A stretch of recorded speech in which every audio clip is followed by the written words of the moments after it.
share a little bit about April Fool's Day. What an interesting day that is. It brought up lots of memories of my sister who passed on. Oh gosh, I think it's been like 8 years ago. And how many times I caught her in a practical joke. I mean, every year, which is just shocking, since the mid 80s, the 1980s, and when she came to Hawaii with her boyfriend. And it was just like, I just was out having my tea and enjoying the weather and swinging on a swing in the upper garden and writing about it and just laughing as I thought about memories of her and how many times she got tricked and how many times she swore she was not going to allow me to get her the next year. And I always did. And it just so I just wanted to share a little bit about April Fools. And I was looking into the origins. I thought, well, where did this even come from? What a silly day actually it is. And when I looked it up, I started reading all of these different variations of what it was supposed to be about and realized nobody really knows. It's 14th century. There were some things that were written 15th century. So it goes on and on to all of these things that really aren't relevant. I just want to share two stories about my sister Katy, just for some fun. One of them was the first time I ever even thought to do anything to her. She was my older sister, and she seemed to always, I don't know, caused some grief in my life, but she was visiting me in Hawaii. And at that time, my daughter Alicia and my daughter Christine was really young. She was 8 years younger than my daughter Alicia. And they were sitting at the dining table eating breakfast. And Katy and her boyfriend's room was right next door as they were visiting from the mainland. And so I rushed in there early in the morning. I, of course, stood outside the door for a second and got up all this enthusiasm and rushed in and said, Katy, your car's on fire. And it was like this calamity of errors that played out. And all I could do was laugh because I can see it to this day, actually. I can actually see it to this day as they both start charging out of the room. They realized they didn't have clothes on, rush back in, grab clothes.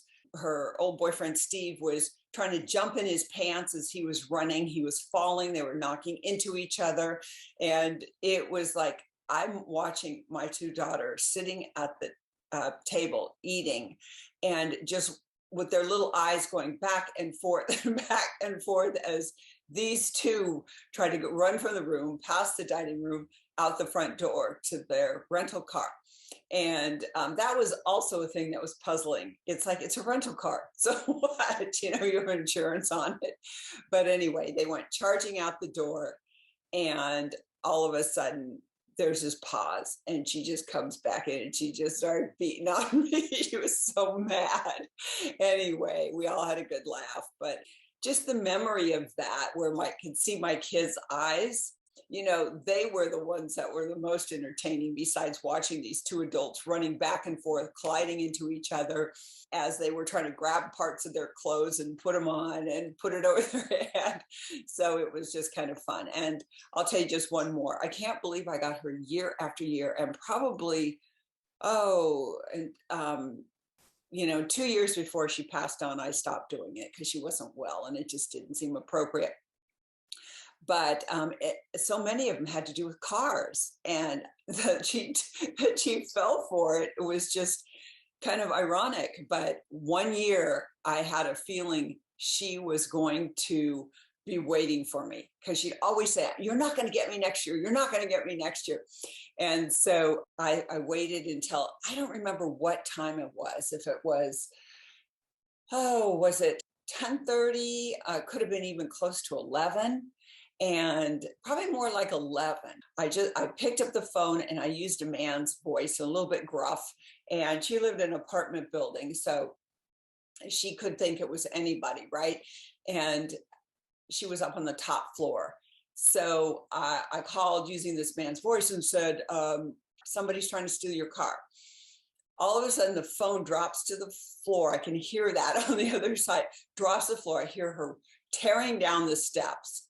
And then there was, oh, it was about 30 seconds before she came back up stomping, and I could hear her go, "You brat, you brat." She goes, "I can't believe you got me."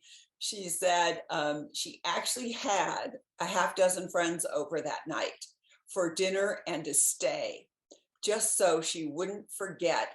And they would remind her that it was still April Fool's Day and that she would not get caught that year. She swore she was not going to get caught that year. Well, it turns out that her friends had just left minutes before. They figured, okay, it was late. She's not going to try something. And they all went home. So she actually thought it was a neighbor, one of her neighbors that had called, a guy in the building. And she was so mad.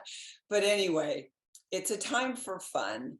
We don't know. We're all fools, right? We all become fools one way or the other in life. We do ridiculous things. We're fooled.